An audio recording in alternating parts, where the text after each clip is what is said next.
Every night, Adam lay awake staring at the ceiling, his mind louder than the city outside his window.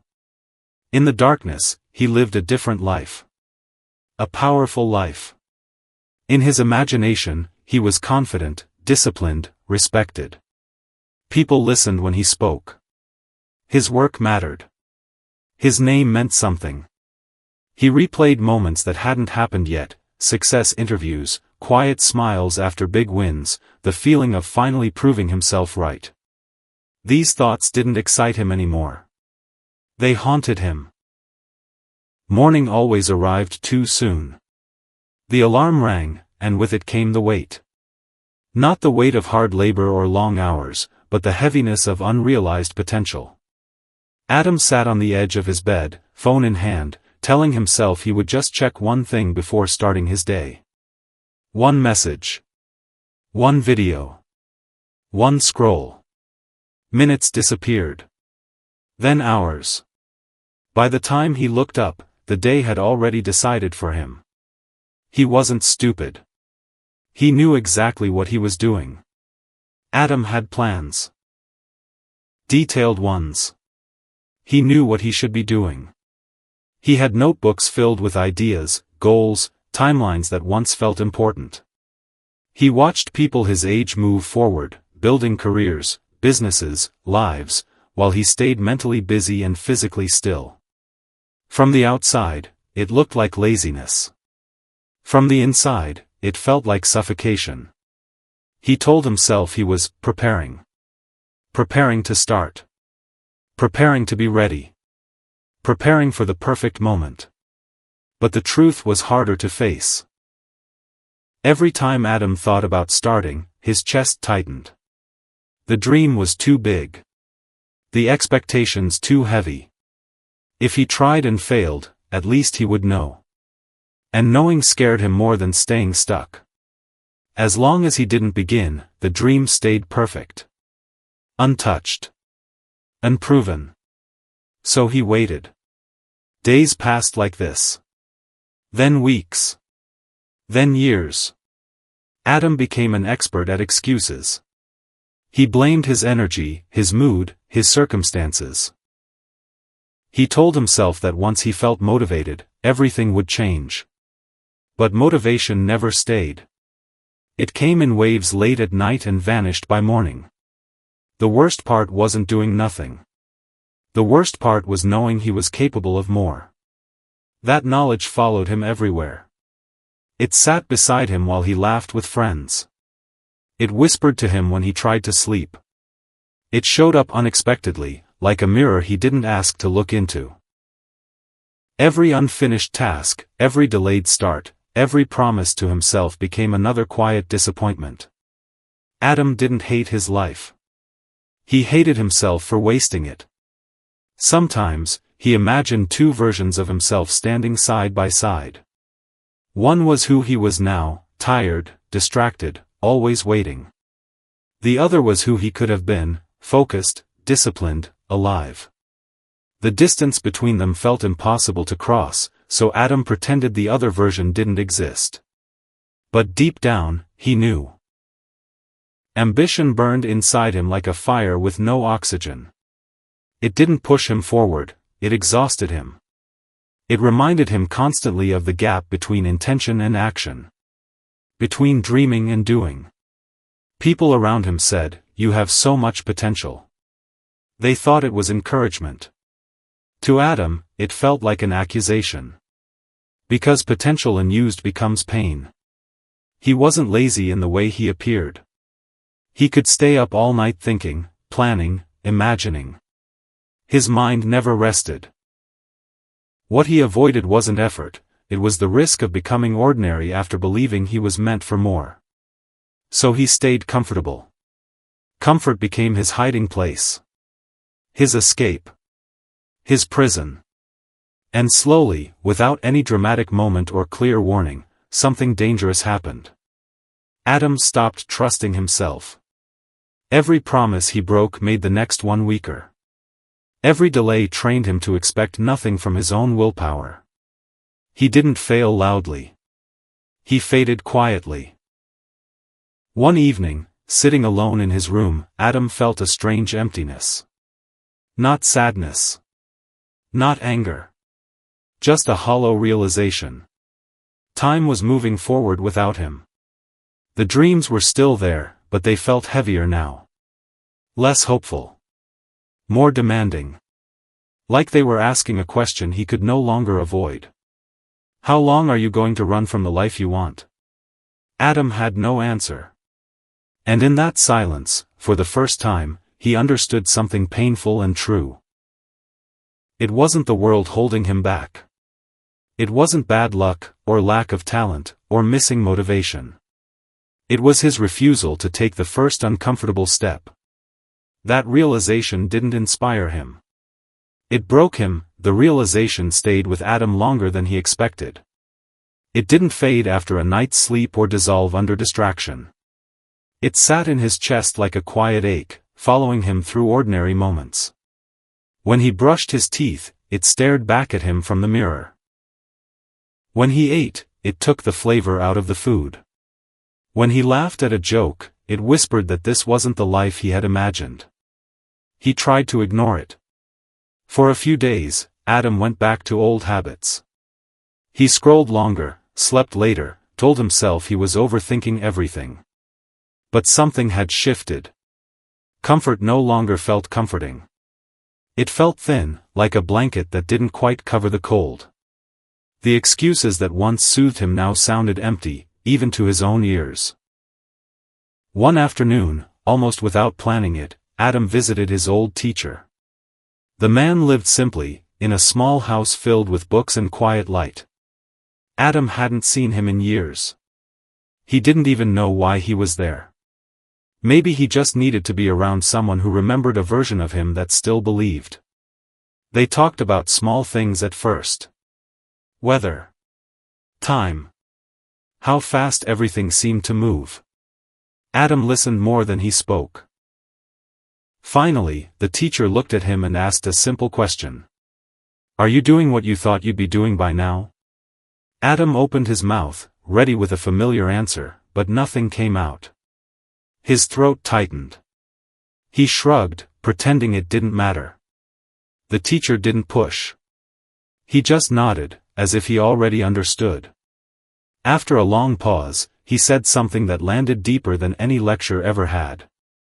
Most people aren't afraid of hard work, he said quietly. They're afraid of discovering that hard work won't save them from self-doubt. Adam felt exposed.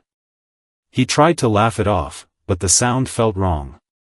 The teacher continued, his voice calm, almost gentle. You don't lack discipline because you're lazy. You lack discipline because part of you is still protecting an old story, one where you never had to risk finding out who you really are. Adam didn't argue. He couldn't. That night, he couldn't sleep. He lay in bed staring at the ceiling again, but this time his imagination betrayed him. Instead of success, he saw himself years from now. Older. Slower. Carrying the same dreams, now faded and heavy with regret. That future version of himself didn't look angry. He looked tired. He asked Adam one question, over and over, until it echoed in the room. Why did you choose comfort over courage every single time? Adam felt something inside him collapse. Not motivation. Not excitement. Just raw truth. The kind that leaves no place to hide. He understood then that laziness had never been the real issue. Fear was. Fear of starting small when his ego wanted something big. Fear of failing quietly instead of dreaming loudly. Fear of losing the identity of someone who could have been great. And that fear had cost him years. The next morning, Adam woke up with no surge of energy, no sudden confidence. He still felt tired. Still doubtful. Still unsure. But the shame from the night before hadn't disappeared, and strangely, he didn't want it to. It felt like proof that he was still alive inside. He didn't create a grand plan. He didn't promise himself a new life. He did one thing he had avoided for a long time. He started before he felt ready. It was uncomfortable.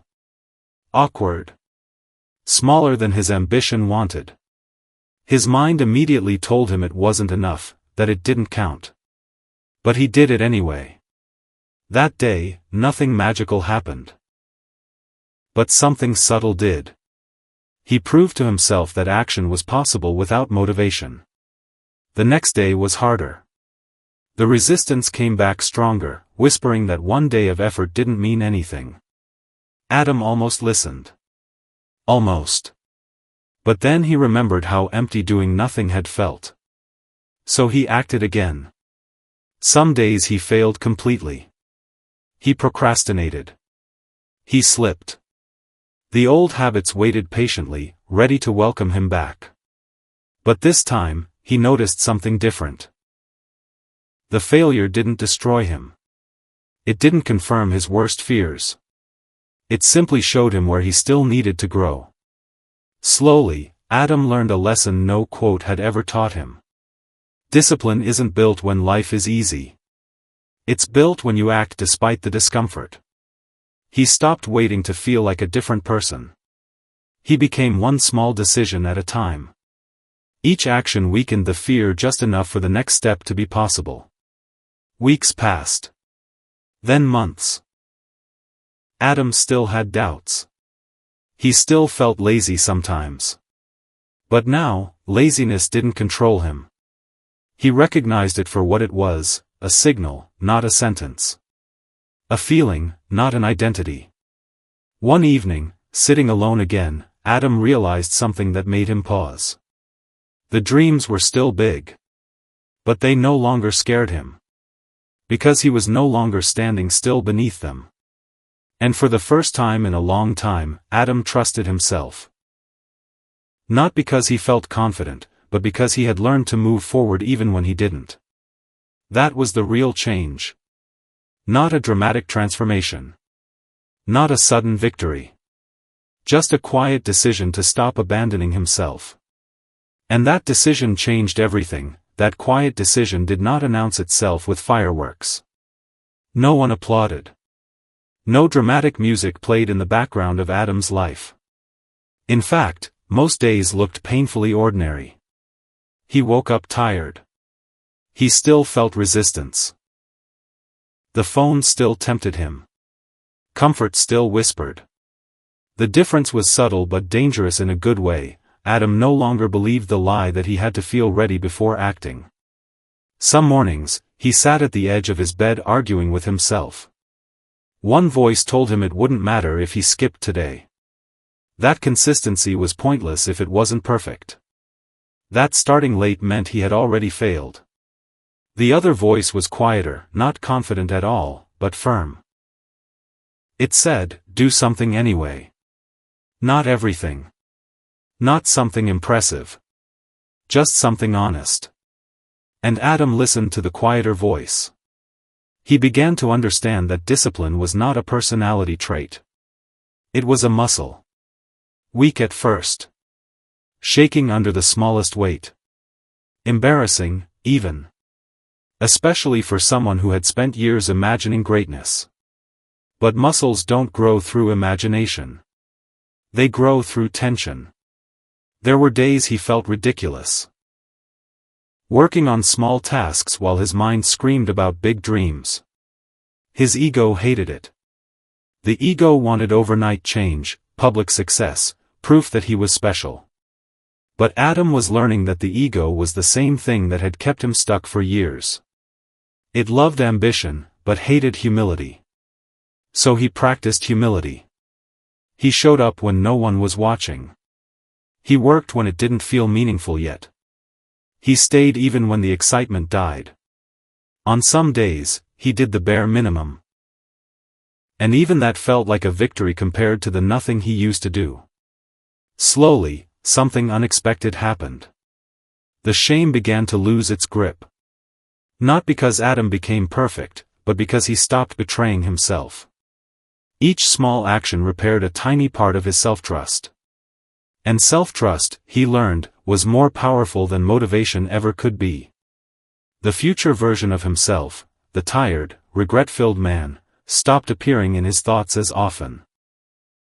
In his place, there was something quieter. A sense of direction. Not certainty, but movement. Adam still failed. He missed days. He fell back into old habits sometimes. But the difference was how quickly he returned. Failure no longer felt like proof that he was lazy. It felt like feedback. A signal to adjust, not to quit. One evening, after a particularly unproductive day, Adam noticed something that surprised him. He wasn't angry at himself. He wasn't spiraling into self-hate. He simply acknowledged the slip and prepared to try again tomorrow. That moment scared him more than his failures ever had. Because it meant he was changing. He realized that for years, his identity had been built around potential. Being the guy who could do anything felt safer than being the guy who is learning slowly.